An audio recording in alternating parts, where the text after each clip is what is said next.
In times of crisis or emergency situations, it's important to be prepared with a stockpile of food. But how do you create an effective stockpile? In this video, we'll share tips and tricks from the experts to help you prepare for any emergency.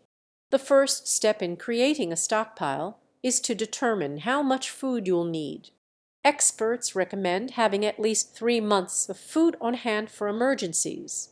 Calculate your family's daily calorie needs and start building your stockpile from there.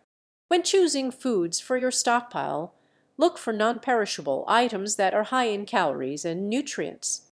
Foods like rice, beans, canned meats, and dried fruits are great options.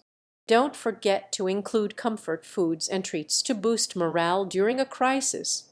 Proper storage is crucial for your stockpile.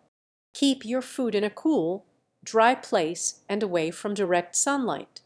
Use airtight containers to prevent pests and moisture from getting in.